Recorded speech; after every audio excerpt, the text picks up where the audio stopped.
My question has to do with the power of redemptive love. Mm-hmm. And where does it go? I feel, where does it go when it's not there?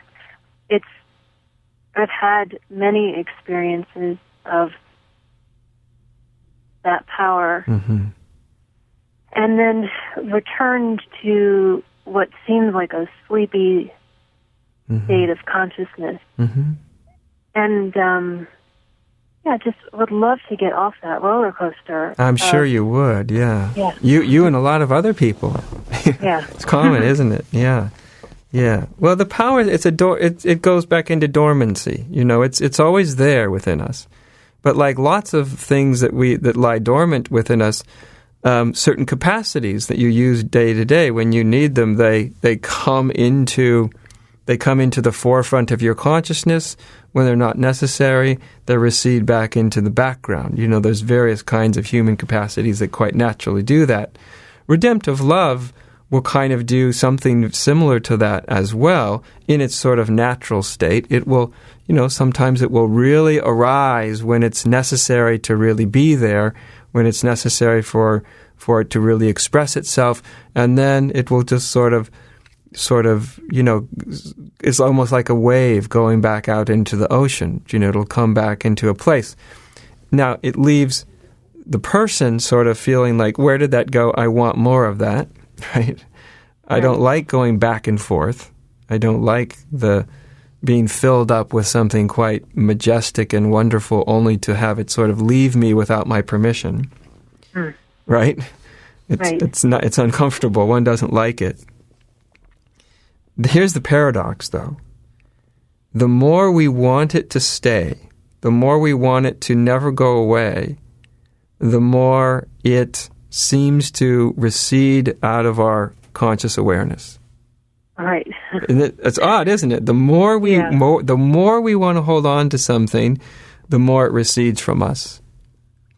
And the more we resist something, in this case, you resist the disappearance of experiencing that love. So the more you resist the disappearance, the more the disappearance happens. You've all heard the old saying, "What you resist persists." Yeah. Mm-hmm. So if we resist redemptive love disappearing, then it keeps persisting in disappearing. You know what I mean? Yeah. It's kind of a strange way to think about it, but it's actually kind of the way it works. And so, so anything we cling to tends to disappear from our fingers, and that which we really let go of tends to continue to bloom. Do you know? Right. So you just see that. I'm just explaining something. Again, this isn't something to add to yourself. You just start to understand it, and then you start to make a different choice. Like, oh, what would happen instead of trying to grasp it back and wish I had it back? What if I completely surrendered to it not appearing to be here right now? I mean, really just surrendered to it. Right. What if I did that? What happens when I do that? Then what happens? You see, then it's an inquiry that you're actually living with. You're not looking for an end result to hold on to. You're utilizing your experience, and you're finding out what happens. Right. As opposed to my demand to live from that state. That's right. That which hasn't been serving me. No. Yeah. Good for you. You're realizing that. Yeah. I mean, the demand to be in a state of love or in a state of reality all the time is what will push it away. Because you cannot demand truth, can you? No. Truth does not listen to demand at all. No. It just doesn't work that. So sometimes it's useful just to kind of know how things work, literally the mechanics of it. Right. Like to demand that it's here, it doesn't work. And so seeing that, I can make a different choice. I can adopt a different sort of attitude. As I say, if the attitude is the attitude of being a consumer, I want more love, more spiritual experience, more revelation, I want to consume more of that, then you're always bereft of it. You'll still get it. It'll show up from time to time, but it will disappear about as fast as it comes. If you start to see that, you start to see how it works, and you shift your relationship with it, and you go, I'm no longer going to live from that standpoint because it's painful, and it doesn't work, and it's not in alignment with truth. Instead of trying to be a consumer of wonderful experiences, I'm going to simply embody what has been revealed to me right now, whether I, quote, experience it or feel it or not. This isn't as mysterious as it might sound. In the same way that a parent loves their child, right? But they don't always feel like they love their child. Sometimes they have to embody a kind of love that's difficult for them. They have to, their child's acting out, whatever is happening. And love isn't just a nice experience. Sometimes love is like, okay, can you be loving now? What does love look like right now? Love does not look like a gushy swelling of the heart chakra right now. Maybe yesterday it did, but right now love looks like something different.